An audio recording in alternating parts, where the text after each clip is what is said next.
नमस्कार, मैं हूं सैयद सुहेल। आज आपको भारत की बात बताता हूं और उम्मीद करता हूं आप सभी पूरी तरह से फिट होंगे और बहुत बहुत सेहतमंद होंगे। आइए आपको बताते हैं आज आपके लिए क्या है खास। सबसे पहले हम बात करेंगे आज की पहली बड़ी खबर के साथ और पहली बड़ी खबर है मोहब्बत में बवाल कर दिया। पिछले कई दिनों से आई लव मोहम्मद और आई लव महाकाल के प्रदर्शन आप देख रहे थे। आपको बताऊंगा आज शुक्रवार के दिन नमाज के बाद उत्तर प्रदेश के बरेली में क्यों चल गई लाठियां। साथ ही आपको बताऊंगा कि गुजरात में प्रदर्शन के नाम पर हिंसा करने वालों की आज पुलिस ने कराई परेड। कैसे घर में घुस कर पुलिस ने गिरफ्तार किया है और सड़क पर परेड कराई है, लोगों को संदेश दिया कि ऐसी हिंसा बर्दाश्त नहीं की जाएगी। अगली बड़ी खबर जिस पर हम बात करेंगे, कौन है जो योगी को दफनाने की, कब्र में दफनाने की धमकी दे रहा है और मौलाना पर शुरू हो गया है एक्शन। इसके बाद आपको बताऊंगा अगली बड़ी खबर, हम आपको बताएंगे कि बाबा का बचना है मुश्किल। वो बाबा जिसे पुलिस ढूंढ रही है शिद्दत से, बाबा फरार है। पीड़ित और उनके रिश्तेदार सामने आ रहे हैं जो गवाही दे रहे हैं और एफआईआर में बता रहे हैं कि बाबा की आंखें गिद्ध जैसी थी लड़कियों को लेकर। पीड़ित और उनके रिश्तेदार क्या कह रहे हैं, बाबा को अब गिरफ्तारी का डर सता रहा है तो बाबा कोर्ट पहुंच गया है, कोर्ट में क्या गुहार लगा रहा है और बाबा की संपत्ति पर क्या एक्शन हुआ है, यह भी आपको बताएंगे। इसके बाद बात करेंगे महिला वोटरों को तोहफा। प्रधानमंत्री नरेंद्र मोदी ने आज बिहार की महिलाओं को 10-10 हजार रुपए का बड़ा तोहफा दिया है। उसके बाद महिलाएं क्या कह रही हैं, सियासतदान क्या कह रहे हैं और कांग्रेस और प्रियंका गांधी कितने हजार देने की बात कर रही हैं बिहार में महिलाओं को प्रधानमंत्री नरेंद्र मोदी की 10,000 की किस्त के बाद। साथ ही आपको बताऊंगा असदुद्दीन ओवैसी क्या कह रहे हैं। अगली बड़ी खबर, अमेरिका में बेइज्जत हुए शहबाज शरीफ आखिरकार सालों के इंतजार के बाद ट्रंप से मिल लिए, लेकिन कितने घंटे इंतजार करना पड़ा, ट्रंप ने कितना इंतजार करवाया जिसके बाद इनकी मुलाकात हुई है, यह आपको बताऊंगा। साथ ही आपको बताऊंगा कि ट्रंप ने दवाओं पर 100% टैरिफ लगा दिया है, इस पर भारत पर असर होगा या नहीं, यह भी आपको बताएंगे। शुरू करें उससे पहले आइए आपको दिखाते हैं हेडलाइंस।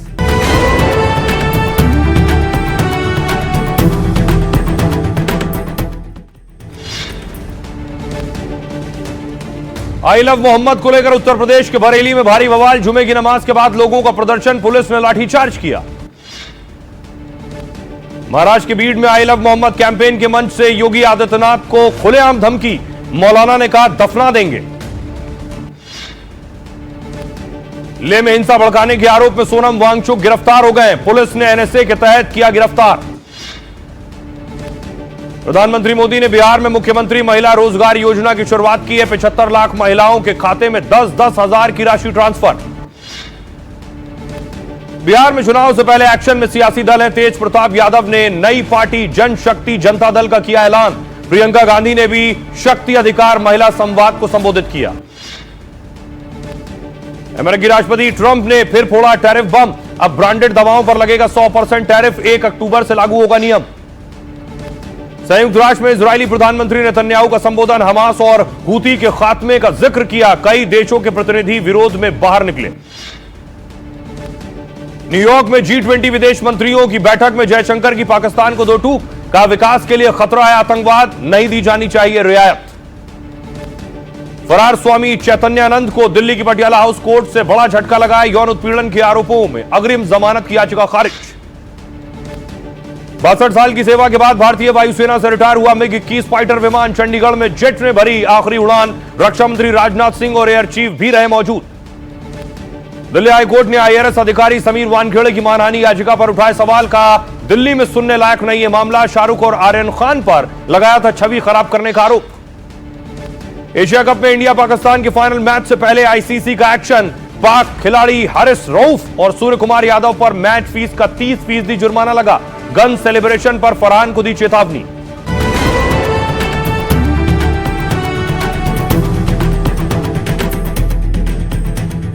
और आइए शुरुआत करने जा रहा हूं आज की पहली बड़ी खबर के साथ और पहली बड़ी खबर है आई लव पर अब बवाल हो गया है। बहुत दिन तक प्रदर्शन हुआ, जिस बात का डर था वही होने लगा है।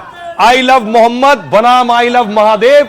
और उसके बाद देखिए आज शुक्रवार था, जुमा। अगली तस्वीर, उत्तर प्रदेश के बरेली में प्रदर्शन हो रहा था, बड़ा प्रदर्शन, पुलिस पहले से मौजूद थी।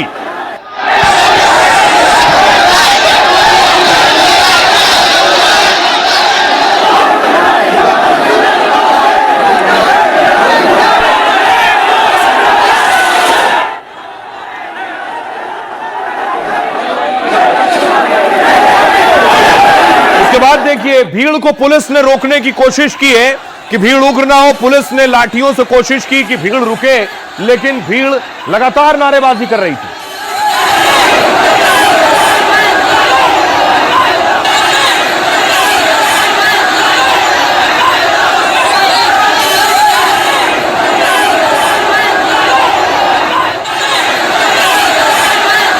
लेकिन भीड़ जब नहीं मानी और उग्र हो रही थी तो पुलिस ने लाठी चलानी शुरू की।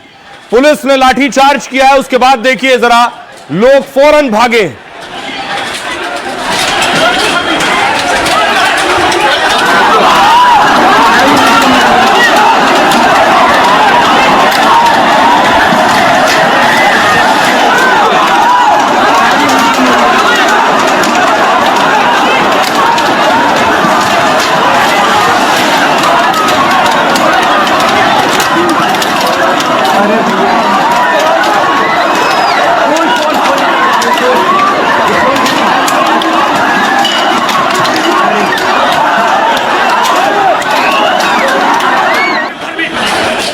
पुलिस ने किसी तरह के प्रदर्शन की इजाजत नहीं दी थी। प्रदर्शन बिना इजाजत नहीं संभव था, लेकिन लोग अड़े थे ग्राउंड पर जाने के लिए, जहां मौलाना तौकीर रजा बरेली के जो मौलाना है उन्होंने कॉल दी थी कि सब वहीं इकट्ठा होंगे, और प्रशासन ने इजाजत नहीं दी थी। लोग जाने पर अड़े थे, फिर लाठी चली।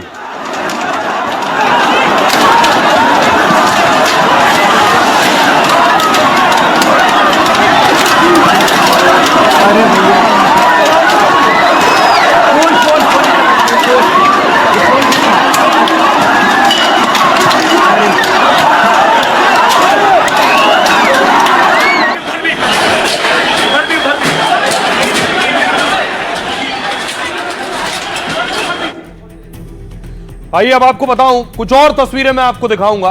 अगली तस्वीर देखिए। उसके बाद पुलिस ने लाठी चलाई। अगली तस्वीर प्ले कीजिए। पुलिस ने लोगों को दौड़ाया है और लोग भागे हैं। ये वो तस्वीर आप देख रहे हैं।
और उसके बाद देखिए, जब लोग भागकर एक तरफ पहुंचे तो फिर जो युवा थे वो पत्थर चलाने लगे पुलिस के ऊपर।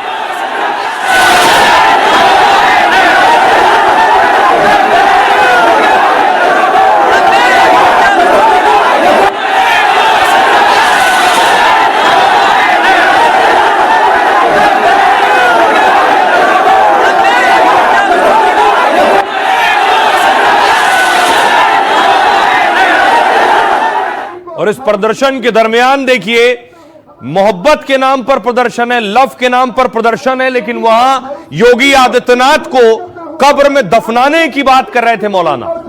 कि तुझे उठाकर सीधा तुझे दफना दिया जाएगा, कि तुझे उठाकर सीधा तुझे दफना दिया जाएगा। उसको इतनी हिम्मत नहीं होती कि वो हुजूर सल्लल्लाहु अलैहि वसल्लम के शान में गुस्ताखी करे। मैं उस योगी को ये चैलेंज करता हूँ, मैं उस योगी को ये चैलेंज करता हूँ कि अगर तो तेरी अगर इतनी हिम्मत है, हमारे साल भैया के दादे तक भी तू नहीं पहुंच पाएगा कि तुझे उठाकर सीधा तुझे दफना दिया जाएगा, कि तुझे उठाकर सीधा तुझे दफना दिया जाएगा।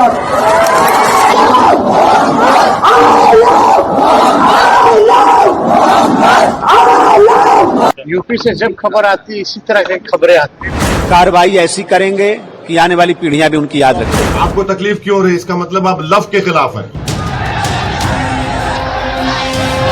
पैगंबर मोहम्मद से मोहब्बत के नाम पर शुरू हुआ कैंपेन नफरत और हिंसा में बदल गया।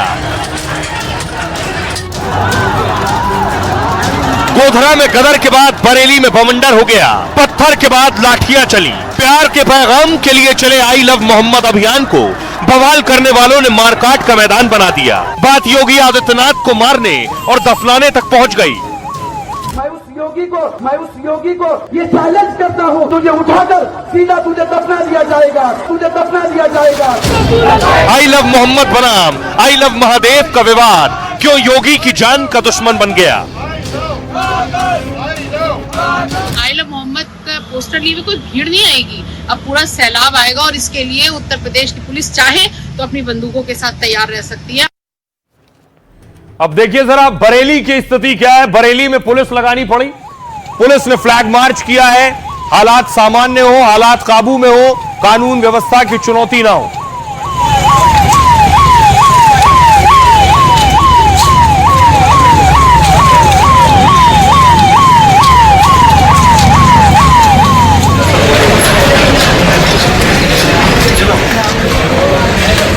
अब देखिए बरेली में आखिर बवाल हुआ क्यों, क्या वजह है उसकी पीछे।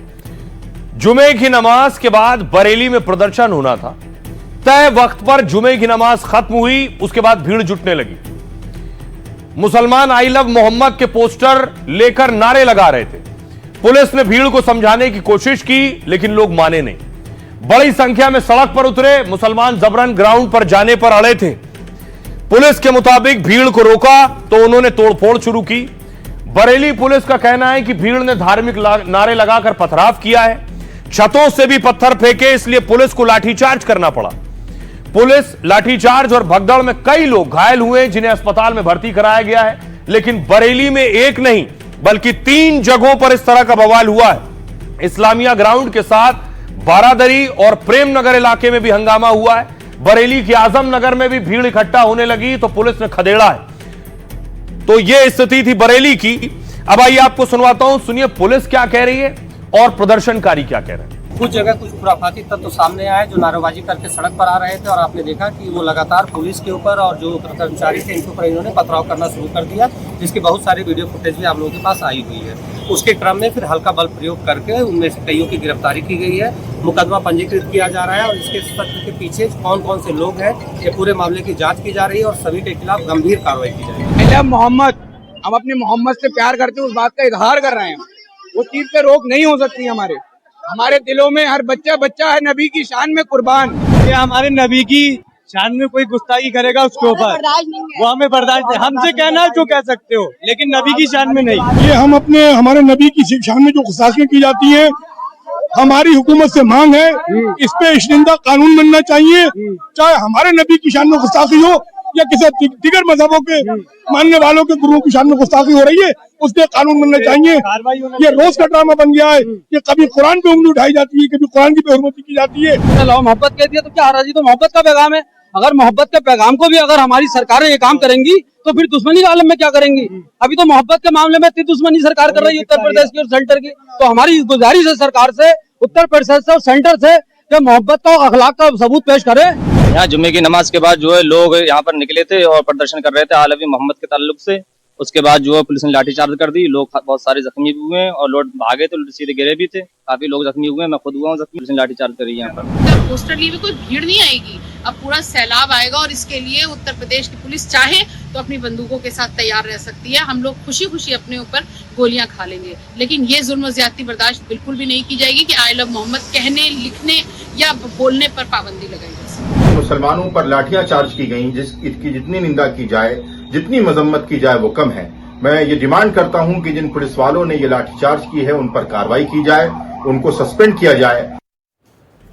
अब बरेली में देखिए क्या हुआ। लोगों ने बड़े बड़े आई लव मोहम्मद के पोस्टर लगाए। कोई क्रिकेट खेल रहा था तो पोस्टर से जाकर बॉल टकरा गई। पोस्टर से बॉल टकराई, फिर हंगामा शुरू हो गया।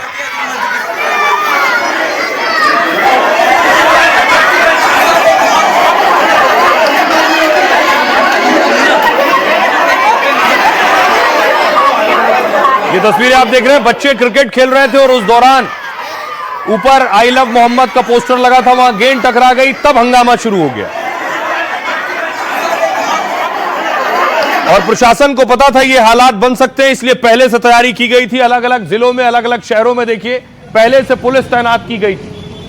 ये उत्तर प्रदेश के मुरादाबाद की तस्वीरें आप देख रहे हैं। मुरादाबाद में भी सुबह से पुलिस का कड़ा पहरा था।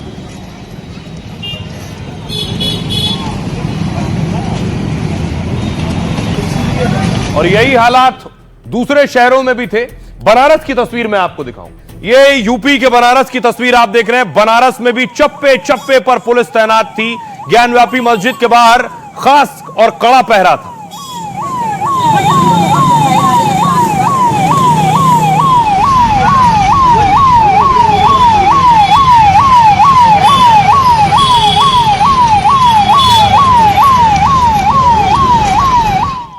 इसके अलावा यह तस्वीर देखिए कानपुर में भी पुलिस ने रात से ही शुरुआत कर दी थी। पूरी तैयारी कर ली थी कि परिंदा भी पर ना मार सके।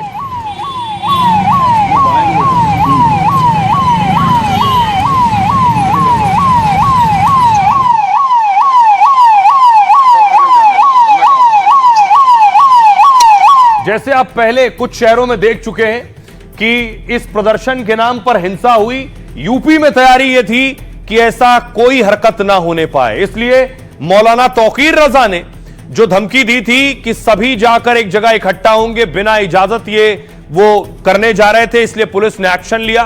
तस्वीर में आपको अगली दिखाऊं कि तौकीर रजा को भी हिरासत में लिया गया। ये खबर आई, ये तौकीर रजा के घर के बाहर आप देख रहे हैं, पुलिस भारी संख्या में पहुंची।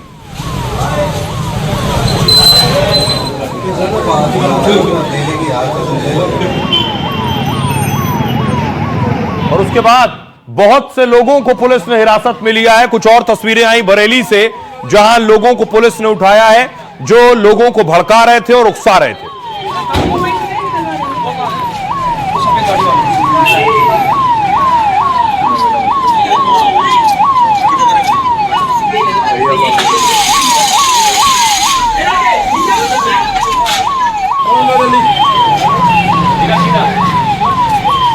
अब आरोप लग रहे हैं कि मौलाना तौकीर ने यह बवाल करवाया है। बरेली में मौलाना तौकीर रजा ने प्रदर्शन का ऐलान किया था। कहा था इस्लामिया ग्राउंड में मुसलमान नमाज के बाद जमा होंगे। इसके बाद कलेक्ट्रेट तक मार्च करके ज्ञापन देने का प्लान था। मौलाना के कहने के मुताबिक बड़ी संख्या में मुस्लिम जमा हो गए। उसी प्रदर्शन में नमाज के बाद पथराव और लाठीचार्ज हुआ। मौलाना तौकीर आई लव मोहम्मद मामले में एक्शन से नाराज थे। इत्तेहाद मिल्लत काउंसिल के अध्यक्ष है मौलाना तौकीर रजा। तौकीर अक्सर अपने भड़काऊ बयानों के लिए भी विवादों में रहे। 2010 में बरेली में दंगा करवाने के आरोप भी तौकीर पर लगे। मामला कोर्ट में चल रहा है। तौकीर बार बार मुसलमानों पर अत्याचार का आरोप लगाते हैं। तौकीर ने कहा था मुसलमानों पर अन्याय नहीं रुके तो सड़कों पर उतरेंगे। दावा किया था जिस दिन सड़कों पर उतर गए सरकार संभाल नहीं पाएगी। हमारी खामोशी को हमारी कमजोरी या बुज़दिली ना समझा जाए। जिस दिन मुसलमान नियंत्रण से बाहर हो गए हालात गंभीर हो जाएंगे। इस तरह के कई भड़काऊ भाषणों के बाद यह बवाल हुआ है। तौकीर रजा के प्रदर्शन के ऐलान से योगी की पुलिस पूरी तरह से पहले से चौकन्नी थी। पेट्रोलिंग के साथ ही संवेदनशील इलाकों में ड्रोन से भी नजर रखी जा रही थी। जुमे की नमाज के चलते मस्जिदों के बाहर भारी फोर्स भी तैनात थी। तो तौकीर रजा जैसे मौलाना आम लोगों को भड़काते हैं और उसके बाद यह हिंसा होती है और ये मौलाना खुद आराम से रहते हैं। लोग ये आरोप लगाते हैं। सुनिए तौकीर रजा क्या कह रहे हैं और योगी आदित्यनाथ क्या कह रहे हैं। आई लव मोहम्मद, इस पर किसी को क्या एतराज है? इसमें किसी को क्या दिक्कत है? अगर जिला प्रशासन लोगों के साथ रोक टोक करेगा और बदतमीजी की जाएगी या उनके साथ ज्यादती की जाएगी तो उसकी जवाबदेही जिला प्रशासन की खुद होगी। याद रखना, ये विभाजनकारी ताकतें देश को गुलाम बनाई थी और फिर से नए भारत के लिए प्रधानमंत्री मोदी जी के नेतृत्व में जो अभियान चल रहा है उस आत्मनिर्भर और विकसित भारत के लिए फिर से बाधक बनकर के समाज को बांटने का काम कर रहे हैं। हमारा प्रयास होना चाहिए, हमें बंटना नहीं है। आखिर सवाल ये प्रदर्शन रुक क्यों नहीं रहे? प्रदर्शन ना रुकना भी क्या हिंसा को दावत देने जैसा है? क्योंकि इसमें बहुत से असामाजिक तत्व उपद्रवी होते हैं। यह तस्वीर जो मैं आपको दिखा रहा हूं ये महाराष्ट्र की तस्वीर आप देख रहे हैं। महाराष्ट्र में भी प्रदर्शन हो रहा है।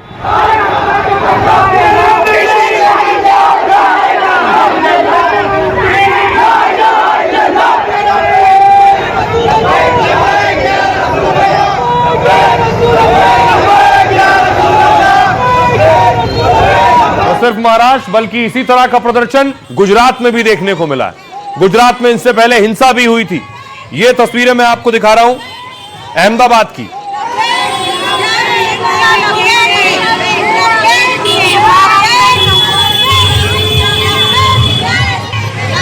अब देखिए देश के किस किस राज्य में प्रदर्शन हो रहा है और सवाल यही है कि आखिर कौन है जो लोगों को उकसा रहा है कि हर जिले में प्रदर्शन करो। इससे आखिर क्या हासिल होगा सिवाय हिंसा के। यह तस्वीर आप देख रहे हैं उत्तर प्रदेश के लखनऊ और बरेली में प्रदर्शन हुआ। इसके अलावा महाराष्ट्र में बीड, संभाजीनगर और मुंबई में प्रदर्शन हुआ। राजस्थान के अजमेर में प्रदर्शन हुआ और मध्य प्रदेश के भोपाल में प्रदर्शन हुआ। इन जगहों से प्रदर्शन की तस्वीरें सामने आई। लेकिन इस प्रदर्शन के दौरान सोचिए बीड में खास तौर पर एक मौलाना बीड महाराष्ट्र से योगी आदित्यनाथ को कब्र में दफनाने की धमकी देने लगा। यह तस्वीर देख रहे हैं। मंच था प्यार का, मोहब्बत का, लव मोहम्मद का, लेकिन मोहब्बत के मंच से योगी आदित्यनाथ के लिए नफरत, उन्हें कब्र में दफनाने की धमकी। मौलाना ने धमकी तो इस मंच से दे दी लेकिन उसके बाद यह महंगा पड़ा। आइए आपको बताऊं मौलाना पर एक्शन हो गया है योगी को इस तरह की धमकी के बाद। क्या कहा मौलवी ने? सीएम योगी आदित्यनाथ के लिए कहा दफना देंगे। दरअसल महाराष्ट्र के बीड में आई लव मोहम्मद का कार्यक्रम था और मजलगांव के में मस्जिद के पास मुसलमानों की भीड़ जमा थी। ये वो तस्वीर देख रहे हैं मौलाना की आप। यहीं पर मंच से भड़काऊ मौलवी ने विवादित बयान दिया। मौलवी ने योगी को मुस्तफा मस्जिद आने की चुनौती दी। कहा अगर योगी यहां आते हैं तो उन्हें यहीं दफना दिया जाएगा। मौलवी ने भीड़ के सामने योगी के लिए काफी अपशब्द बोले। भड़काऊ मौलवी का नाम अशफाक निसार शेख बताया जा रहा है, जिसके मंच से भड़काऊ भाषण पर भीड़ तालियां बजाती रही। मौलवी कानपुर में आई लव मोहम्मद मामले में एक्शन से भड़का हुआ था। बोला तेरे में इतनी हिम्मत है कि तू बैनर लगाने पर गिरफ्तार करेगा। मौलवी ने धमकी दी मस्जिद के सामने उसे दफना देंगे। मौलवी अशफाक का योगी को धमकाने वाला वीडियो वायरल हो गया, जिसके बाद बीड पुलिस ने आरोपी मौलवी पर केस दर्ज किया। मौलवी पर आयोजक पर बीएनएस की धारा 299, 302 और 223 में एफआईआर हुई है। जानबूझकर अपमान और धार्मिक भावनाएं भड़काने का केस दर्ज हुआ है। इन धाराओं में 3 साल तक की जेल और जुर्माना होता है। महाराष्ट्र पुलिस इस मामले में बड़े एक्शन की तैयारी में है। आइए अब आपको सुनवाता हूं मौलवी पर एफआईआर हो गई है, सुनिए इनका बयान। मैं उस योगी को ये चैलेंज करता हूँ, हमारे साल भैया के दादे तक भी तू नहीं पहुंच पाएगा कि तुझे उठाकर सीधा तुझे दफना दिया जाएगा, कि तुझे उठाकर सीधा तुझे दफना दिया जाएगा। उसको इतनी हिम्मत नहीं होती कि वो हुजूर सल्लल्लाहु अलैहि वसल्लम के शान में गुस्ताखी करे। मैं उस योगी को ये चैलेंज करता हूँ, मैं उस योगी को ये चैलेंज करता हूँ कि अगर तो तेरी अगर इतनी हिम्मत है, हमारे साल भैया के दादे तक भी तू नहीं पहुंच पाएगा कि तुझे उठाकर सीधा तुझे दफना दिया जाएगा, कि तुझे उठाकर सीधा तुझे दफना दिया जाएगा।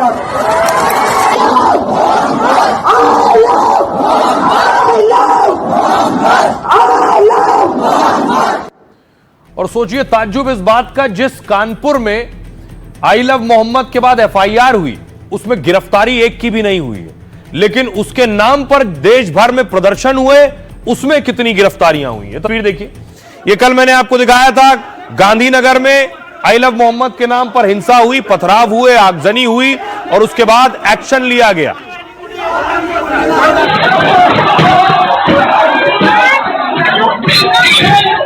अगली तस्वीर देखिए, उसके बाद पुलिस ने गिरफ्तारियां शुरू की हैं। पुलिस ने लोगों को घरों से उठाया है जिन पर शक था।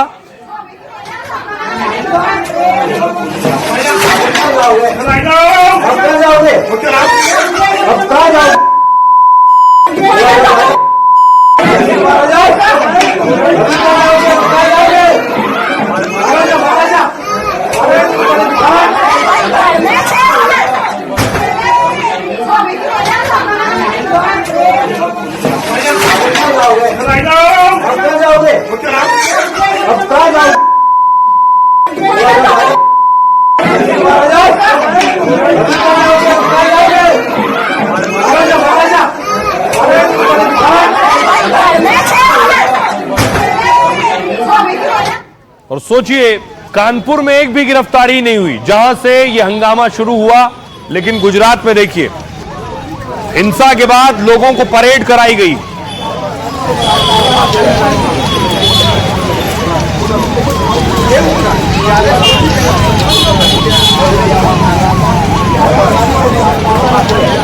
उपद्रवियों पर एक्शन हुआ है। जो भी हिंसा करेगा पुलिस उसके खिलाफ एक्शन लेगी। क्या हुआ? गुजरात के गांधीनगर में बवाल के बाद बड़ा एक्शन हुआ। पुलिस ने गिरफ्तार आरोपियों की परेड निकाली। गांधीनगर पुलिस आरोपियों को एक साथ लेकर निकली। लंगड़ाते हुए आरोपियों का बीच सड़क जुलूस निकाला गया। इस दौरान रस्सी से सभी उपद्रवियों के हाथ बांध दिए गए थे। जिस जगह बवाल हुआ आरोपियों को पुलिस वहीं लेकर पहुंची। क्राइम सीन पर लोगों के सामने आरोपियों की परेड निकली। इन सभी पर गरबा पंडाल पर हमला करने का आरोप है। कल बहियल इलाके में हिंसक भीड़ ने पथराव किया था। गांधीनगर में दुकानों में तोड़फोड़ और आगजनी भी की थी। सोशल मीडिया पोस्ट के बाद हिंदू मुस्लिम भिड़ गए थे। आई लव मोहम्मद और महादेव के स्टेटस पर विवाद हुआ। गरबा के दौरान रात को दोनों ओर से पथराव और हिंसा हुई। एएसपी के मुताबिक हिंसक भीड़ ने पुलिस पर हमला किया, 3 गाड़ियों को फूंक दिया और पुलिस वैन समेत 3 गाड़ियां तोड़ दी। हालात काबू करने के लिए पुलिस को आंसू गैस के गोले दागने पड़े। एएसपी आयुष जैन ने कहा, कड़ी मशक्कत के बाद बवाल शांत हुआ है और इस मामले में कल ही 60 से ज्यादा आरोपियों को गिरफ्तार किया गया था। आज इन आरोपियों की परेड निकालकर बवाल वाली जगह घुमाया गया है। अब सोचिए जरा, सियासतदान रोज अपने बयानों से लोगों को भड़का रहे हैं। लोग सड़कों पर आ रहे हैं, प्रदर्शन कर रहे हैं, उसमें हिंसा हो रही है, पत्थरबाजी हो रही है और गिरफ्तारियां हो रही हैं। लेकिन क्या हासिल हो रहा है? अब देखिए आज सियासतदान क्या कह रहे हैं। असदुद्दीन ओवैसी कह रहे हैं, प्यार शब्द से क्या समस्या है, इससे हिंसा कैसे बढ़ेगी? अगर हैप्पी बर्थडे पीएम मोदी का पोस्टर हो सकता है तो आई लव पैगंबर मोहम्मद का पोस्टर क्यों नहीं हो सकता? जयवीर सिंह यूपी के मंत्री कह रहे हैं, माहौल खराब करने के लिए सोची समझी साजिश है। अखिलेश ने कहा, धर्म में अगर आई लव यू कहेंगे तो सब शांत हो जाएगा। असीम अरुण यूपी के मंत्री कह रहे हैं, विभाजनकारी ताकतों से सरकार निपटना जानती है। उमर अब्दुल्ला कह रहे हैं, प्यार का इजहार करना कोई अपराध नहीं है। अनिल राजभर कह रहे हैं, यूपी को अशांत करने वालों से सरकार सख्ती से निपटेगी। आइए अब आपको सुनवाता हूं, सुनिए इन सभी सियासतदानों को। इसमें कौन सा एंटी नेशनल बात है? इसमें कौन सा वायलेंस का प्रमोशन का बात है? जब लव से लव आ रहा है तो उसमें आपको तकलीफ क्यों हो रही है? इसका मतलब आप लव के खिलाफ हैं, आप मोहब्बत को मानते ही नहीं है। घटना नहीं, कौआ कान ले गया। कौआ कान तो देख लो है कि नहीं। जब कोई मुकदमा पंजीकृत नहीं हुआ आई लव मोहम्मद को लेके, तो इस तरह की बातें नितांत चिंताजनक हैं, गुमराह करने वाली हैं और जानबूझकर शांति व्यवस्था को खराब करने वाली साजिश है। ये बहुत सेंसिटिव इशू है, दोनों बहुत सेंसिटिव है। हमें आपको ये देखना चाहिए इसकी जड़ में कौन है, उस विषय पे हमें कुछ नहीं बोलना। जो विभाजनकारी लोग हैं वो इस दिशा में भारत को ले आने की कोशिश करते हैं, किंतु हमारी सरकार इसको निपटना जानती है, हमारी पुलिस, हमारा प्रशासन इसको निपटना जानता है और ऐसी कोई भी आयोजन नियम विपरीत नहीं होंगे। हिंसा भड़काने में भाजपा नंबर 1 है। यूपी से जब खबर आती इसी तरह की खबरें आती, नफरत की, तकरार की, जहर। अगर इस तरह की हरकत किसी ने किया, उत्तर प्रदेश को अशांत करने की कोशिश अगर किसी ने की, तो सरकार उनके साथ सख्ती से निपटेगी। कार्रवाई ऐसी करेंगे कि आने वाली पीढ़ियां भी उनकी याद रखें। तो बड़ी बात यह है कि लोगों को वक्त पर समझ आए कि इस तरह के प्रदर्शन से कुछ हासिल नहीं होगा। खबरों में आगे बढ़ते हैं। आज की एक और बड़ी खबर है, अब बाबा का बचना मुश्किल है। बाबा पिछले कई दिन से फरार है, पुलिस शिद्दत से तलाश रही है, अलग अलग राज्यों में तलाश रही है। क्या बाबा विदेश भाग गया है, यह भी शक है। लेकिन अगली तस्वीर दिखाऊं कि पुलिस ने एक्शन शुरू कर दिया है। पुलिस ने बाबा की संपत्ति जब्त कर ली है। आश्रम में पुलिस पहुंची है। बाबा की कई गाड़ियां पुलिस उठा ले गई है, जिसमें जब्ती में वॉल्वो गाड़ी बाबा की, वॉल्वो गाड़ी के अलावा BMW कार भी जब्त हो गई है। बताया जा रहा है कुल 8 करोड़ की प्रॉपर्टी बाबा की सीज की गई है। बाबा चैतन्यानंद सरस्वती की मुश्किलें बढ़ती जा रही हैं। 8 साल पुरानी FIR ने बाबा का काला चिट्ठा खोल दिया है। गिरफ्तारी से रोक के लिए बाबा ने कोर्ट का दरवाजा खटखटाया था, लेकिन कोर्ट से बाबा को कोई राहत नहीं मिली। बाबा की 8 करोड़ की संपत्ति दिल्ली पुलिस ने जब्त की है। बाबा पुलिस के रडार पर है, कई राज्यों में तलाशी चल रही है। यौन शोषण मामले में आरोपी बाबा पर गिरफ्तारी की तलवार लटक रही है। और एक बहुत चौंकाने वाला खुलासा करने जा रहा हूं। पीड़िता की जुबानी एफआईआर जो कई साल पहले लिखी गई थी बाबा पर, वो क्या कहती है कि गिद्ध जैसी नजरों वाला बाबा है ये। चैतन्यानंद के खिलाफ 2016 में एफआईआर दर्ज हुई थी। संस्थान ज्वाइन करते ही बाबा अश्लील मैसेज भेजने लगता था, पीड़िता ने एफआईआर में कहा है। एफआईआर के मुताबिक बाबा छात्राओं को ऑफिस बुलाता था, गलत तरीके से छूने की कोशिश करता था। 9 साल पहले की एफआईआर में डर्टी बाबा को लेकर दावा है। महिला ने चैतन्यानंद को गिद्ध जैसी आंखों वाला कहा है। एडमिशन के बाद ही बाबा की गंदी नजर उस पर पड़ गई। बाबा छात्र को बेबी और स्वीट गर्ल बुलाने लगा। शाम को क्लास खत्म होने पर ऑफिस बुलाता था। बाबा ने छात्रा को दुबई में पढ़ाने का झांसा दिया। बाबा ने छात्रा से कहा, तुम बहुत टैलेंटेड हो, दुबई ले जाकर पढ़ाई कर, पूरा खर्च उठाने की बात कही। बाबा का स्टाफ भी छात्रा पर दबाव बनाने की कोशिश करता था। बाबा पर गलत तरीके से टच करने की कोशिश का आरोप है। बाबा छात्रा को अपने साथ मथुरा ले जाने की कोशिश में था, लेकिन छात्रा ने मथुरा जाने से इनकार कर दिया। इसके बाद अपना सारा सामान छोड़कर छात्रा घर भाग गई। बाबा ने पीड़ित छात्रा का फोन भी अपने पास रख लिया था। बाबा बार बार उत्पीड़न के बाद आखिरकार उसने लड़की ने कॉलेज छोड़ दिया। यह पीड़िता की जुबानी है। आइए अब आपको सुनवाता हूं। कोई पीड़िता सामने आने से डर रही है। एक पीड़िता के रिश्तेदार तक हमारे सहयोगी मुकेश सेंगर पहुंचे हैं। सुनिए उन्होंने बात की, वो क्या बता रहे हैं। जो विक्टिम है उनको इस स्वामी ने दुबई ले जाने का भी झांसा दिया था कि दुबई चलना है। बिल्कुल, दुबई तो एक छोटी सी जगह हो गई, मतलब एक तो फॉरेन डेस्टिनेशन, इसके अलावा भी सिंगापुर बोला जाता था और भी अलग डेस्टिनेशन बोले जाते थे लोगों को लुभाने के लिए कि यहाँ पे आपको पसंद है, किस कंट्री में आपको जाना पसंद है, वहाँ पे आपको हम लेके चलेंगे, आपको कुछ भी पैसे खर्च करने की जरूरत नहीं है, 5 स्टार होटल में स्टे करेंगे। तो पीड़िता के रिश्तेदार को आप सुन रहे थे, जो कह रहा है कि बाबा कहता था तुम्हें कुछ खर्च नहीं करना पड़ेगा, लेकिन बाबा को अब गिरफ्तारी का डर सता रहा है कि पुलिस किसी भी वक्त उठा सकती है। तो बाबा कोर्ट पहुंच गया जिससे गिरफ्तारी ना हो, किसी भी तरह से रुक जाए गिरफ्तारी।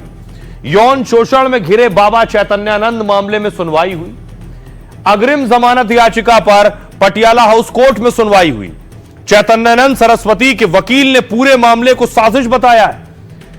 ना तो जमीन बेची गई और ना ही कोई सेल डीड हुई है। ट्रस्ट को नियमों के तहत ही चलाया जा रहा है। 15 साल से यह ट्रस्ट चल रहा है। जब से स्वामी इसमें आए हैं तभी से उनके खिलाफ षड्यंत्र शुरू हो गया। यानी बाबा के वकील ने कोर्ट में कहा कि यह उनके खिलाफ षड्यंत्र है, हिरासत में पूछताछ की कोई जरूरत नहीं है। स्वामी पुलिस जांच में सहयोग करने को तैयार हैं। दिल्ली पुलिस ने अग्रिम जमानत का कड़ा विरोध किया। आरोपी से 20 करोड़ रुपए की धोखाधड़ी की रकम रिकवर करनी है। पुलिस ने कहा जुलाई से अब तक 60 लाख रुपए कैश निकाला गया है। 2010 से अब तक करीब 20 करोड़ रुपए नए ट्रस्ट में ट्रांसफर हुए हैं। पहले Shri Sharda institute of Indian management का पैसा जाता था। आरोपी को 10 अलग अलग जगहों पर ले जाना है। पुलिस ने कहा आरोपी पर फर्जी तरीके से यूएन नंबर प्लेट के इस्तेमाल का आरोप है। फर्जी यूनाइटेड नेशंस नंबर प्लेट का इस्तेमाल बहुत गंभीर अपराध है। आरोपी बाबा पर यौन शोषण मामले में भी केस दर्ज है। इन सारे मामलों में बाबा से पूछताछ करनी है, पुलिस ने कहा। कोर्ट ने चैतन्यानंद की अग्रिम जमानत याचिका खारिज कर दी। कोर्ट ने कहा आरोपी को देखते हुए हिरासत में पूछताछ जरूरी है। बाबा के लिए बहुत बड़ा झटका है, लेकिन बाबा से जुड़े जो खुलासे सामने आ रहे हैं वो हिला देने वाले हैं। देखिए क्या पीड़िताएं खुलासा कर रही हैं। बाबा चैतन्यानंद केस में रोज नई चीज सामने आ रही है। बाबा पर 17 छात्राओं ने दिल्ली में केस दर्ज कराया। संस्थान के एक पूर्व छात्र ने बाबा की पोल खोल दी। सत्र शुरू होते ही बाबा अपने लिए लड़कियां चुनता था। इसके लिए धमकी के साथ लालच दी जाती थी। मुफ्त में विदेश ले जाने का लालच दिया करता था। कार, लैपटॉप, आईफोन दिलाने का झांसा देता था। एडमिशन के साथ ही सिलेक्शन की प्रक्रिया शुरू हो जाती थी। पहले लड़कियों को चुनता, फिर उनसे संपर्क साधा जाता था। अच्छे नंबर, विदेश में इंटर्नशिप, प्लेसमेंट का वादा करता था। जो लड़कियां बात नहीं मानती थी उन्हें परेशान किया जाता था। लड़के और लड़कियों का अलग से भी क्लास लेता था। कुछ महिला स्टाफ कॉलेज की पूर्व छात्रा भी हैं, वो दूसरे छात्राओं को बाबा के कमरे में ले जाने को तैयार करती थीं। ये सब कुछ बाबा का आश्रम जो इंस्टीट्यूट था उसमें हो रहा था। अब सुनिए जरा पीड़िता के रिश्तेदार को। क्या विक्टिम का मोबाइल फोन भी छीन लिया था, उसको अकेला कर दिया था? जी फोन छीन लिया गया, तो फोन अभी भी वसंत थाने में जमा है। अच्छा, और बहुत सारे पुख्ता सबूत है जिसकी वजह से वो फोन को जमा करा दिया गया था। हाँ जी। और वो फोन अभी तक उनके पास नहीं है। तो उस समय जो आपने एफआईआर करवाई थी, उस एफआईआर में क्या एलिगेशन थे, क्या लिखवाया था, क्या कुछ हो रहा था आश्रम में? क्योंकि आश्रम में बेसिकली ये होता था कि हर एक बैच में से कुछ बच्चों को शॉर्टलिस्ट किया जाता था, और उसके बाद जो उनके फीमेल स्टाफ हुआ करती थी उस कॉलेज की, वो लोग आगे चल के उनसे बात करते थे, इनको अप्रोच करते थे लड़कियों को, और उनको लेके फिर बोला जाता था आपको स्वामी जी से मिलना है। तो स्वामी जी अपने पास बुलाते थे, उनको शुरुआत में अच्छी बढ़िया बातें बताते थे कि आपको फॉरेन ट्रिप मिलेगी, आपको डोमेस्टिक ट्रिप मिलेगी, आपको जो है इंटर्न से बाहर कराई जाएगी, आपका प्लेसमेंट अच्छा होगा, अच्छी कंपनी में हम आपको जॉब लगवाएंगे, आपको किसी चीज के लिए सोचना नहीं पड़ेगा, आपका फ्यूचर बन जाएगा। पैरों तले जमीन निकाल देने वाला खुलासा है ये। आइए खबरों में आगे बढ़ते हैं। अब आपको बिहार लिए चलता हूं। महिला वोटरों को बड़ा तोहफा दिया है प्रधानमंत्री नरेंद्र मोदी ने। आज बिहार की महिलाओं से बात की। 10-10 हजार रुपए बिहार की महिलाओं को किस्त पहुंच गई उनके खाते में। सुनिए। आप तो बहुत सुपर फास्ट बोलती है। जी भैया। और सारी योजनाओं के लाभ दे दिए आपने। जी भैया। बहुत बढ़िया बोलती है, बहुत बढ़िया तरीके से बातें बताई आपने। आपकी पढ़ाई कितनी हुई है रीता दीदी? भैया हम तो जीविका में आके पढ़ाई भी कोई नहीं है, मैट्रिक कोई नहीं है, इंटर कोई नहीं है, बीए भी कोई नहीं है भैया। अभी एडमिशन एमएडी में ले ले बनी अभी जीविका में आके भैया ना तो पढ़ल ना रही हो। मुख्यमंत्री महिला रोजगार योजना जब से आयल बनू भैया, तब से गांव मोहल्ला में तो पूरा चहल पहल मच गई बाटे। एकदम खुशी के कोनो ठिकाना ही नहीं है दीदी लोग के। सब दीदी कहतारी लोग कि हम रोजगार गाय के करम, बकरी के करम। कोनो दीदी कहतारी कि हम अपन चूड़ी के दुकान करम भैया। तो हम उहे में कहनी कि हमरो 10,000 रुपया जब पहिलका किस्त आई नू तो हम 100 गो मुर्गी औरी ले हम, काहे कि अब ठंडा के दिन आवता तो अंडा के डिमांड बढ़ जाला भैया। ऐसे और 100 गो ले हम अपन मुर्गी के व्यवसाय चालू करब। चलिए, आपको बहुत बहुत शुभकामनाएं रीता दीदी, आप तो बहुत सुपर। तो प्रधानमंत्री नरेंद्र मोदी ने महिलाओं के खाते में 10-10 हजार रुपए पहुंचाए हैं। क्यों पहुंचाए, मकसद क्या आपको बताऊंगा। बिहार में चुनाव भी है। दूसरी तरफ प्रियंका गांधी भी आज महिलाओं से मिल रही थी और प्रियंका ने भी वादा किया कि बिहार की महिलाओं तक वो 2,500 हजार रुपए पहुंचाएंगी अगर सरकार बनी तो।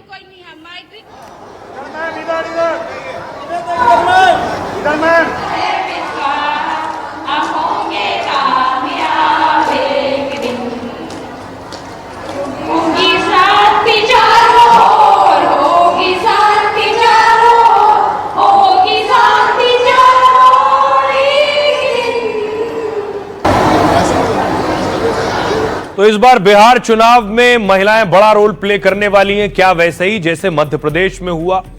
अब देखिए पीएम मोदी की योजना क्या है। बिहार में चुनाव से पहले 75 लाख महिलाओं को तोहफा मिला।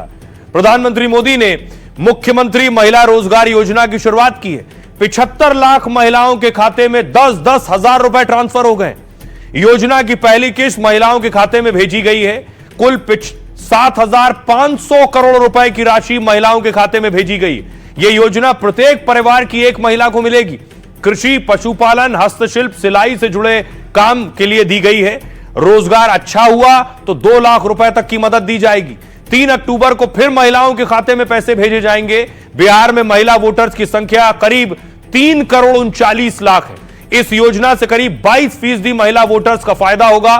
प्रधानमंत्री नरेंद्र मोदी ने वर्चुअली महिलाओं को संबोधित किया। एक भाई को खुशी तब मिलती है जब बहन खुशहाल हो। पीएम ने कहा आपके 2 भाई नरेंद्र और नीतीश आपकी सेवा में काम कर रहे हैं। नीतीश कुमार के नेतृत्व में कानून का राज स्थापित है। आरजेडी सरकार में अराजकता और नक्सली आतंक चुनौती था। कानून राज लौटने पर सबसे ज्यादा राहत महिलाओं को हुई है। अब बिहार में बेटियां बेखौफ होकर बाहर निकलती हैं। नीतीश ने इस मौके पर आरजेडी पर निशाना साधा। नीतीश ने कहा परिवार नहीं बिहार के लिए काम करते हैं हम। आइए अब आपको सुनवाऊं, पहले सियासतदानों को सुनिए वो क्या कह रहे हैं इस योजना पर।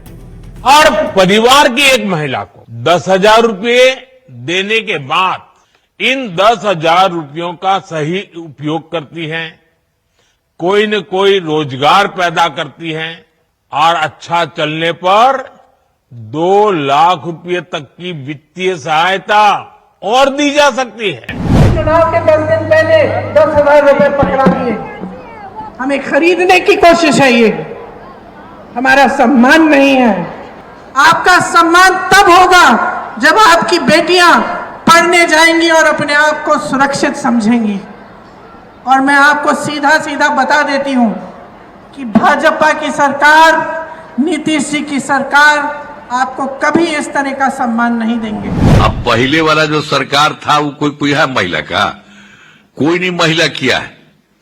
खाली जानते हैं खुद हट गया था, 7 साल के बाद उसको हटा दिया गया था, तो अपनी पत्नी को बना दिया था मुख्यमंत्री। तो ये सब कोई सरकार में कोई और को बनाता था, कोई को मतलब था, उसको परिवार से मतलब था। हम लोग कोई अपने परिवार में नहीं देखते हैं, सारे बिहार के लिए काम हम लोग करते हैं। बिहार की जनता को बेवकूफ ना समझे नरेंद्र मोदी जी। इन्होंने एक पैसा केंद्र का इसमें नहीं दिया है। माई बहन मान योजना का उस दबाव में एक ट्रांजैक्शन तो कर देंगे, 2 कर देंगे, चुनाव तक जितना हो सकता है पहले कर देंगे, लेकिन चुनाव के बाद ये जो दे रहे हैं 10,000 रुपए, ये उधार रूप है, ये वसूलने का काम करेंगे। बिहार में कुछ नहीं होने वाला है। जो कांग्रेस, जो राहुल गांधी, जो तेजस्वी यादव बिहार को अपमानित करने का काम किए, क्या उसके लिए माफी मांगेंगी प्रियंका गांधी? महिलाओं के अकाउंट में 10,000 रुपया दिया गया, इसकी चर्चा हम लोग जनता के बीच में जाएंगे और फिर से एनडीए की सरकार के लिए आग्रह करेंगे। महिला सम्मान की ये योजना देश की आधी आबादी को न सिर्फ वो सम्मान देने का कार्य करती है, बल्कि उनको सशक्त बनाकर, आत्मनिर्भर बनाकर न सिर्फ खुद का ध्यान बल्कि अपनी क्षमता पर वो पूरे परिवार का ध्यान दे सके, उसके लायक बनाती हैं। उसके लिए उसको वो मजबूती देने का कार्य करती। सियासतदानों को आपने सुन लिया, लेकिन सोचिए जिन महिलाओं के खाते में 10-10 हजार रुपए जा रहे हैं, आगे 2 लाख रुपए तक जाएंगे, उनकी जिंदगी में क्या वाकई कुछ बदलने वाला है? सियासतदान अपने हिसाब से बोल रहे हैं। अब उन महिलाओं को जरा सुनिए। जो 10 रुपया नहीं दे सकता था, जो आज डायरेक्ट खाते पे हमारे यहाँ 10,000 हमें मिल रहा है, तो वो खुशी आप समझ सकते हैं। 10 से 10,000 सोच सकते हैं कि अंक जोड़ने में कितना टाइम लगेगा। सिक्का अगर जोड़े तो कितना टाइम लगेगा, तो वो खुशी भी ढूंढ लीजिए। ये मुस्कान से पता चलेगा कि खुशी कितना है। बहुत ज्यादा राहत मिली है। बहुत हम लोग के तो ऐसा लग रहा है कि अब बाहर निकलने का हम लोग के मौका मिल रहा है। हम लोग कभी बाहर नहीं निकले हैं, अब बाहर निकलने का हमको मौका मिल रहा है। यहाँ कभी देखे नहीं थे कि पटना में ऐसा हो भी सकता है, लेकिन आज आए मोदी सरकार के योजना ऐसा बना कि हम लोग के बाहर निकलने का मौका मिल गया। मोदी सरकार जब से हम लोग के हुआ, तब से हम लोग के लाभे लाभ मिला। आज भी गरीब आदमी के 10-10 हजार रुपया खाता पर दे रहा है, वो आगे बढ़ने के लिए सही कदम उठाया गया है। आप लोगों को मदद मिलेगी? बहुत मदद मिलेगा सर। बहुत अच्छा लगा। भाई हम लोग के हैं ही। हम लोग 2015 से स्वयं सहायता समूह से जुड़े हुए हैं और हम लोग को आर्थिक स्थिति में बहुत ज्यादा सुधार हुआ है। खेती करेंगे सर, बीट उट लगाएंगे, बिया तिला के आप अच्छे करेंगे, और फिर 2 लाख मिलेगा तो फिर खेती लगाएंगे। परिवार की आर्थिक स्थिति सुधरेगी। हाँ, सुधरेगा सर। तो जिसकी जिंदगी बदलती है वो सियासतदानों की तरह नहीं सोचता है। अगली तस्वीर देखिए, बिहार से एक और तस्वीर है। बिहार में एक और खेला हो गया। तेज प्रताप को परिवार से अलग कर दिया गया, पार्टी से अलग कर दिया गया। दूसरा कोई विकल्प नहीं था चुनाव से पहले, तो तेज प्रताप ने अपनी पार्टी बना ली। अगली तस्वीर दिखाऊं मैं आपको, ये आप देख रहे हैं तेज प्रताप की पार्टी का पोस्टर है। ये जनशक्ति जनता दल पार्टी का नाम है। तो तेज प्रताप क्या पिता लालू और तेजस्वी के खिलाफ चुनाव में उतरेंगे? बिहार में चुनाव से पहले तेज प्रताप ने अपनी पार्टी बनाई। लालू के बेटे तेज प्रताप की पार्टी का नाम जनशक्ति जनता दल है। तेज प्रताप की पार्टी का चुनाव चिन्ह है ब्लैक बोर्ड। पोस्टर में लालू और राबड़ी की तस्वीर नहीं है। पोस्टर में महात्मा गांधी, बाबा साहब भीमराव अंबेडकर की तस्वीर है। कर्पूरी ठाकुर, लोहिया जी और जेपी नारायण की तस्वीर है, लेकिन पिता लालू और मां राबड़ी की तस्वीर नहीं है। लालू ने तेज प्रताप को आरजेडी और परिवार दोनों से निकाला। फेसबुक अकाउंट पर एक तस्वीर शेयर होने के बाद यह कार्रवाई हुई थी। तभी से तेज प्रताप के अलग पार्टी बनाने की अटकलें थी। तेज प्रताप ने तभी महुआ सीट से लड़ने का ऐलान किया था। अब तेज प्रताप कई सीटों पर आरजेडी की मुश्किलें बढ़ा सकते हैं। चुनाव से पहले लालू परिवार में सब कुछ ठीक नहीं चल रहा है और तेज प्रताप के साथ लालू की बेटी रोहिणी भी मुश्किलें बढ़ा रही हैं। रोहिणी ने तेजस्वी के करीबी संजय यादव पर हमला बोला था और उससे पता चल गया था कि रोहिणी तेज प्रताप की तरफ है, तेजस्वी के साथ नहीं। आइए अब आपको सुनवाता हूं, सुनिए जरा क्या कुछ कह रहे हैं तेजस्वी। इतनी बड़ी कुर्बानी के बाद भी सम्राट चौधरी ने कहा था कि लालू जी देखो टिकट दे रहे हैं, किडनी लेकर के दे रहे हैं। एक बाप और बेटी और एक पिता के रिश्ते पर इस तरह का आलछन लगाना, ये वही भाजपा की संस्कृति है। और कभी भी अभी भी रोहिणी दी पार्टी को मजबूत करने में और शुरू से ही हमको आगे बढ़ाने में उनका योगदान रहा है। दूसरी तरफ असदुद्दीन ओवैसी पूर्णिया में थे, पूरी जोर आजमाइश कर रहे हैं इस बार ओवैसी। ये तस्वीर उनकी आप देख रहे हैं। ओवैसी पूर्णिया में थे लोगों के बीच, और लोगों में ओवैसी का क्रेज देखिए जरा। ओवैसी की तस्वीर लेने के लिए सबके मोबाइल में हाथ है, हाथ में मोबाइल है और हाथ उठाए हुए हैं।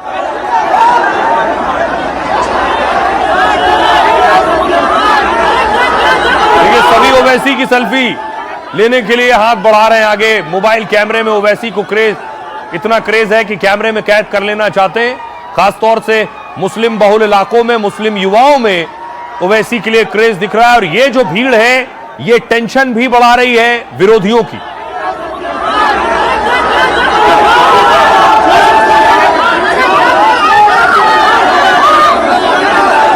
लड़ेंगे सर, कोई आपने तय किया है संख्या? अब इसका आपको इंतजार करना पड़ेगा। हमारे अध्यक्ष जनाब अख्तर ईमान साहब और आफ्ताब साहब बैठकर डिसाइड करेंगे। गठबंधन की बात किसी से हो रही है? अब इतना जल्दी, बहुत जल्दी हो जाएगा बोलना इस बारे में, मगर इतना तो हम बोल सकते हैं कि हमारे दरवाजे बंद नहीं है। पिछले हफ्ते तेजस्वी यादव का इंटरव्यू किया था, मैंने उनसे पूछा था कि क्या आपने कोई उनसे संपर्क किया है क्या, तो उन्होंने कहा कि नहीं, ना मुझे कोई फोन आया ओवैसी साहब का, ना लालू जी को आया।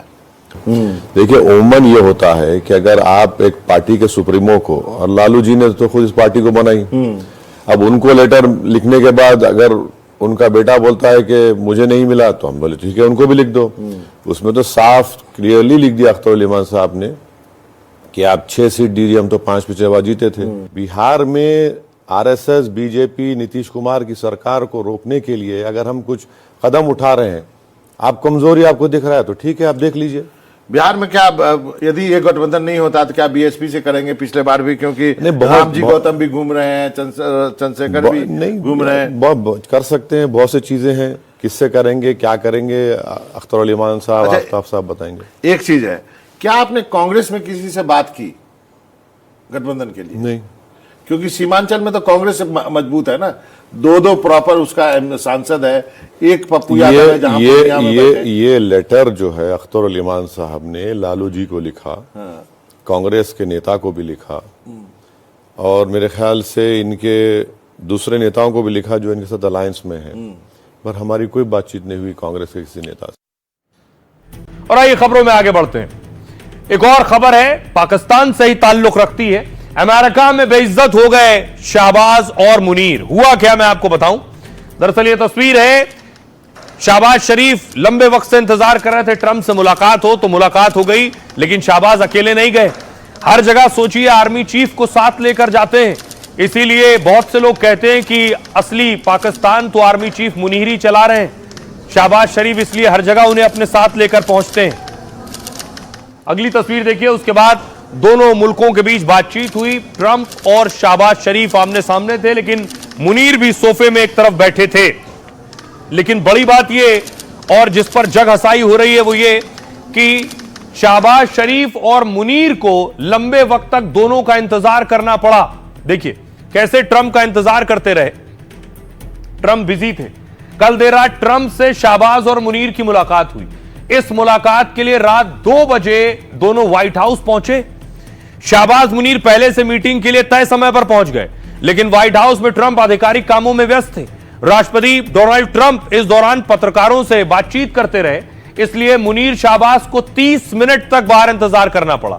काफी इंतजार के बाद ट्रंप से मुनीर शाहबाज की मुलाकात हुई और इसके बाद व्हाइट हाउस के एक बंद कमरे में बैठक की गई। इस मीटिंग की कोई तस्वीर और वीडियो भी अमेरिका ने जारी नहीं किया। अमूमन जब राष्ट्रपति ट्रंप किसी विदेशी नेता से मुलाकात करते हैं तो व्हाइट हाउस की तरफ से आधिकारिक तस्वीरें जारी की जाती हैं। इसका मकसद सार्वजनिक दस्तावेज और मीडिया कवरेज होता है। हालांकि पाकिस्तान के मामले में ऐसी तस्वीर भी जारी नहीं हुई। पाकिस्तान की तरफ से जरूरी कुछ वीडियो सार्वजनिक किए गए जिनमें ट्रंप के साथ मुनीर और शाहबाज बैठे नजर आ रहे हैं। पाक पीएम के साथ अमेरिकी राष्ट्रपति की 6 साल बाद यह मुलाकात हुई थी। आइए आपको सुनवाऊं इस मुलाकात के बाद ट्रंप क्या कह रहे हैं। असीम मुनीर आर्मी चीफ को वो महान कह रहे हैं, वो आर्मी चीफ मुनीर जिसे पेंटागन के अधिकारी ओसामा बिन लादेन की संज्ञा देते हैं। सुनिए। यहाँ महान नेता आ रहे हैं, पाकिस्तान के प्रधानमंत्री और फील्ड मार्शल आ रहे हैं। दोनों ही बहुत महान व्यक्ति हैं। दरअसल हो सकता है कि वो पहले से ही यहाँ मौजूद हो, लेकिन मुझे नहीं पता क्योंकि मुझे उनसे मिलने के लिए देर हो रही है। अब आपको बताता हूं, ट्रंप ने एक और टैरिफ बम फोड़ दिया है। ट्रंप ने अब दवाओं पर टैरिफ बम फोड़ा है। जो दवाएं अमेरिका जाती हैं उन पर 100% टैरिफ लगा दिया है।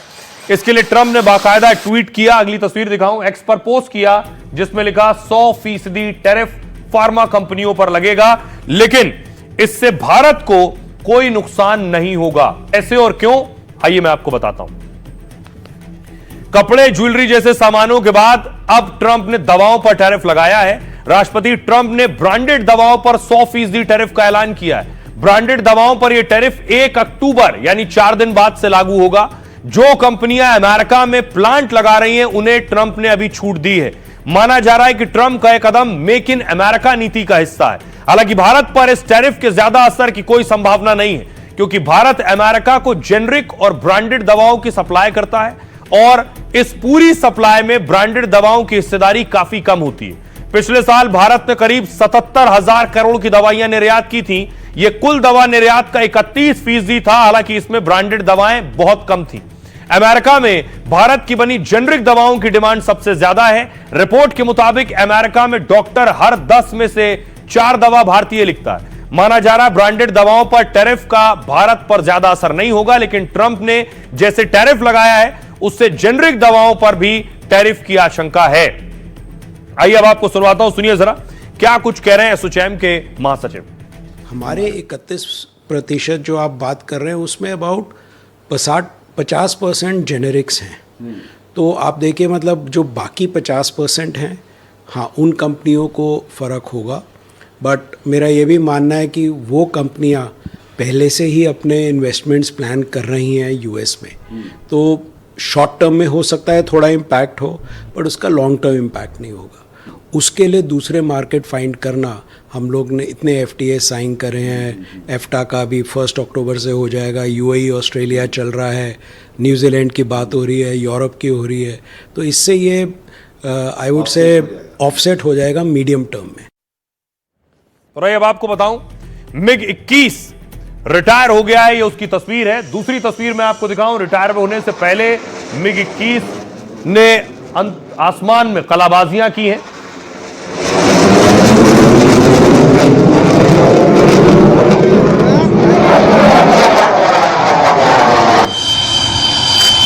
और उसके बाद देखिए जब MiG-21 लैंड हुआ तो उसे इस तरह से वाटर कैनन से सलामी दी गई।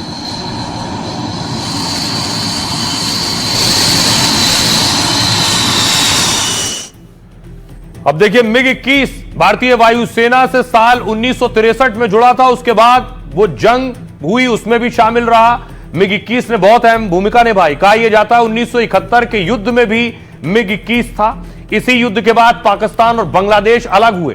99 में करगिल युद्ध में भी पाकिस्तानी सेना ऊंचाई पर थी और MiG-21 ने दुर्गम पहाड़ियों पर दुश्मन के ठिकानों को नष्ट किया। जब 2019 में आतंकियों ने पुलवामा पर अटैक किया तो उसके 10 दिन बाद एयरफोर्स ने बालाकोट स्ट्राइक की। इसी में ग्रुप कैप्टन अभिनंदन ने MiG-21 की कमान संभाली और पाकिस्तान के F-16 को नष्ट कर दिया था। इसके साथ ऑपरेशन सिंदूर में भी MiG-21 एक्शन में देखा। अब MiG-21 रिटायर हो गया है और उसके सारे पार्ट्स भी अलग हो जाएंगे। जो पार्ट्स इस्तेमाल के लिए ठीक होंगे उन्हें निकाल लिया जाएगा। साथ ही विमान के हिस्से इंजीनियरिंग कॉलेज को दिए जा सकते हैं। एयरफोर्स ट्रेनिंग के लिए भी इसे भेजा जा सकता है। MiG-21 को आर्मी म्यूजियम या वॉर मेमोरियल में रखा जाएगा। कई MiG-21 विमानों को म्यूजियम के लिए फिट किया गया है। दिल्ली के राष्ट्रपति भवन म्यूजियम में भी MiG-21 होगा। साथ ही प्रयागराज, बेंगलुरु, कोलकाता में भी इसको रखा गया है। तो ये MiG-21 का रिटायरमेंट प्लान है। आइए अब आपको बताते हैं कि आपके लिए लाइफ का फंडा में क्या खास है। तो देखिए जरा, नवरात्रि के चौथे दिन मां कुष्मांडा की पूजा होती है। देवी कुष्मांडा के वस्त्र, वाहन और हथियार जिंदगी का अहम फंडा देते हैं। मां कुष्मांडा के वस्त्र का रंग नारंगी होता है, जो ऊर्जा, उत्साह और आशा का संकेत देता है। उनका वाहन शेर है, जो ताकत और साहस का प्रतीक है। मां कुष्मांडा की 8 भुजाएं होती हैं, जिनमें अस्त्र, शस्त्र और माला है। उनके एक हाथ में कमंडल है, जो ज्ञान और पवित्रता का प्रतीक है।